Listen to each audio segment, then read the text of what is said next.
today we are going to start with chapter number 13, our constitution. In this chapter we will study about our constitution. हम preamble देखेंगे अपने constitution का, features देखेंगे, fundamental rights और duties. Now our constitution.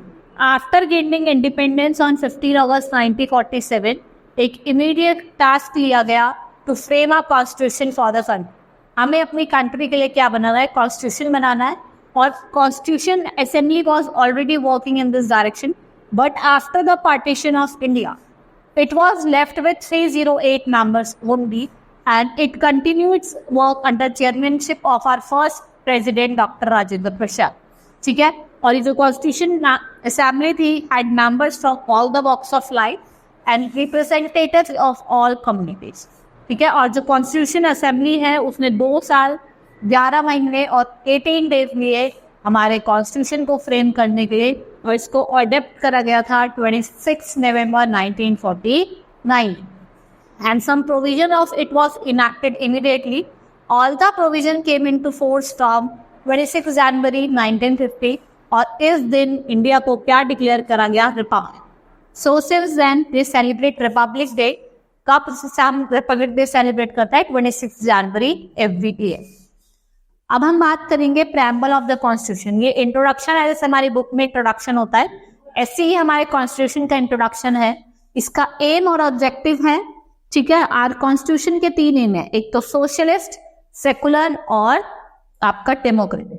आपका preamble दिया है, we the people of India sovereignly resolve to constitute India into sovereign, socialist, secular, democratic republic and to secure all its citizens. हम अपने हर एक citizen को social, political, economic और liberty of thought देंगे, expression देंगे. ठीक है? ये क्या है आपका प्रेम्बल. हम सबसे पहले बात करते हैं सोशलिस्ट की. ये किस पे एम्फेसाइज करता है कि जो हमारे कंट्री के लोग हैं उनके पास इक्वल राइट्स और अपॉर्चुनिटीज हैं. ठीक है? कोई भी डिस्क्रिमिनेशन नहीं होगा किसी कास्ट के बेसिस पे या फिर किसी कलर के बेसिस पे. Next is secular. ठीक है? इसका मतलब है कि गवर्नमेंट विल नॉट फॉलो या will not follow any path of religion. वो डिस्क्रिमिनेट नहीं करेगी लोगों को और हर एक रिलीजन को इक्वली ट्रीट करे. डेमोक्रेटिक की बात करते हैं कि हमारी कंट्री इंडिया डेमोक्रेटिक कंट्री है. यहाँ पे जो डेमोक्रेसी का सिस्टम ऑफ गवर्नमेंट, जहाँ पे जो लोग हैं वो अपनी कंट्री के रिप्रेजेंटेटिव को इलेक्ट करते हैं और गवर्नमेंट फॉर्म करते हैं. It means the supreme command और power is vested in the people. किसके हैं? लोगों के हाथ में है. ठीक है? अब हम बात करेंगे फीचर्स ऑफ आवर कॉन्स्टिट्यूशन. सबसे बड़ा लार्जेस्ट रिटन कॉन्स्टिट्यूशन है वर्ल्ड का. ये पावर को डिस्ट्रीब्यूट करता है बिटवीन यूनियन एंड स्टेट. ये बहुत ज्यादा रिजिड और फ्लेक्सिबल है. कोई भी पर्सन के पास, किसी भी पर्सन को इसने सुप्रीम पावर नहीं दी है.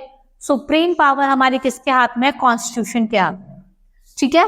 तो और जो हमारा पहला कॉन्स्टिट्यूशन है उसमें आपके फंडामेंटल राइट्स है लोगों के लिए, जो सबसे बिगनिंग में आते हैं. तो हम सबसे पहले फंडामेंटल राइट्स देखेंगे. ये बेसिक राइट्स हैं और ये कुछ एसेंशियल है आपके ऑलराउंड डेवलपमेंट के लिए. ये लोगों को क्या प्रमोट करती है? इसका एम क्या है? ये प्रमोट करती है वेलबींग ऑफ द सिटीजन. ठीक है? ये जस्टिफिएबल है, जैसे राइट टू इक्वालिटी. हर एक इंसान क्या है? लॉ के आगे इक्वल है. राइट टू फ्रीडम, सबको फ्रीडम है वो अपने फीलिंग्स को, अपने रिलीजन को या अपने थॉट्स को फ्रीली क्या कर सकते हैं? बता सकते हैं. राइट अगेंस्ट एक्सप्लॉयटेशन, किसी भी पर्सन को आपको एक्सप्लॉइट नहीं करना है. Right to freedom of religion, हर एक इंसान फ्री है वो अपने रिलीजन को अपने तरीके से फॉलो कर सकता है. कल्चर और एजुकेशनल राइट, हर एक इंसान फ्री है वो अपने कल्चर को प्रिजर्व कर सकता है और किसी भी तरीके का एजुकेशनल इंस्टीट्यूशन को ओपन कर सकता है.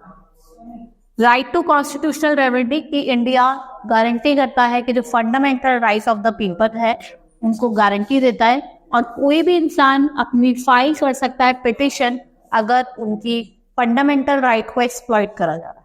ठीक है? और राइट टू फ्री एजुकेशन दिया गया है एज ग्रुप ऑफ 6 to 14, और ये 86 कॉन्स्टिट्यूशन अमेंडमेंट एक्ट 2009 में इम्प्लीमेंट करा गया था जस्ट 1 अप्रैल 2010. अब हम कुछ फंडामेंटल ड्यूटीज की बात करते हैं. ये डिफाइन करती है कि जो हमारे लोग हैं उनकी भी कुछ ड्यूटी है अपने कंट्री के लिए. To abide by the constitution और रिस्पेक्ट द नेशनल फ्लैग और नेशनल एंथम। ठीक है, आपको अपने नेशनल फ्लैग और नेशनल एंथम दोनों को क्या करना है, रिस्पेक्ट करना है। आपको यूनिटी और इंटीग्रिटी इंडिया की दोनों को क्या करना है, प्रोटेक्ट करना है। आपके पास आपको एक स्पिरिट होनी चाहिए कॉमन ब्रदरहुड की। आपको रिच हेरिटेज को क्या करना है, प्रिजर्व करना है, और अपने नेचुरल एनवायरनमेंट को प्रोटेक्ट भी करना है, उसको इंप्रूव भी करना है, और आपको डेवलप करना है साइंटिफिक टेम्पो। ठीक है, पब्लिक प्रॉपर्टी को प्रोटेक्ट करना है और एक्सेल करना है इंडिविजुअल और कलेक्टिव एक्टिविटी। आपको नोबल आइडियाज फॉलो करने हैं और आपके जो इंटरेस्ट है कंट्री के लिए उनको क्या करना है, प्रोटेक्ट करना है।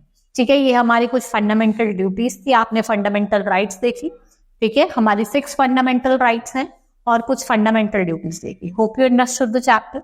Now we will start with exercise of the chapter evaluation. Answer the following question. What is constitution? Constitution क्या है? ठीक है, कॉन्स्टिट्यूशन मैंने अभी आपको डिफाइन करा था। Why is India called republic? क्योंकि इंडिया रिपब्लिक हुआ था कब? 26 जनवरी 1947 में। What is the right to constitutional remedies? ठीक है, इसका मतलब क्या है? कोई भी पर्सन अगर उसके कोई फंडामेंटल राइट को क्या करा जा रहा है, एक्सप्लॉइट करा जा रहा है, या फिर जो भी हमारे राइट्स हैं उनको इनडिस्क्रिमिनेट करना जा रहा है, तो आप कोर्ट में जा सकते हैं। What are the main characteristics of Indian constitution? की बहुत ज्यादा रिजिड है, फ्लेक्सिबल।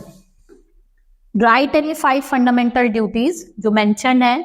आप क्या कर सकते हैं? आप प्रोटेक्ट योर पब्लिक प्रॉपर्टी। आपको पब्लिक प्रॉपर्टी को प्रोटेक्ट करना है। आपको यूनिटी और इंटीग्रिटी बना के रखनी है इंडिया की। ठीक है, आपको अपने रिच हेरिटेज को प्रोटेक्ट करना है। नेशनल एंथम और नेशनल फ्लैग को प्रोटेक्ट करना है।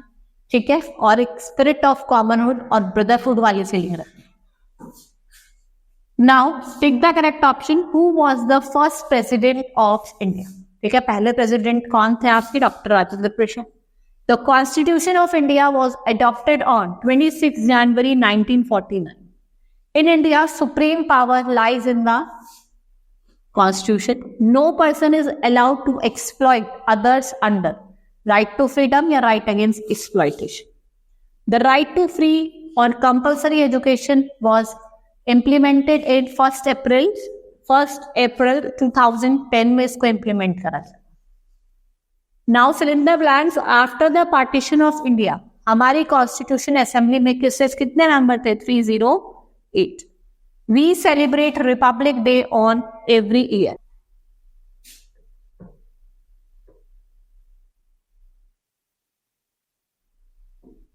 Our constitution sets the following 3 aims, that is secular, socialist and democratic.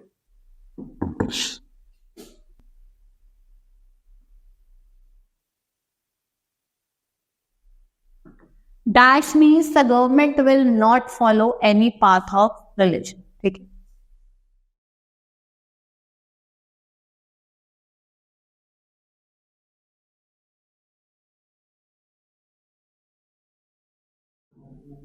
That states that everyone is free to preserve his culture and establish educational institution.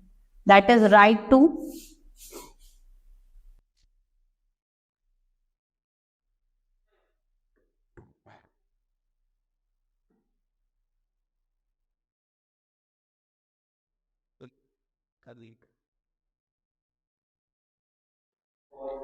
Define the following. आपको socialism, democracy और secularism को define करना है. ठीक है, exercise हमारी complete हुई, chapter भी कंप्लीट हुआ. Hope you understood the chapter. That's all for today. Thank you.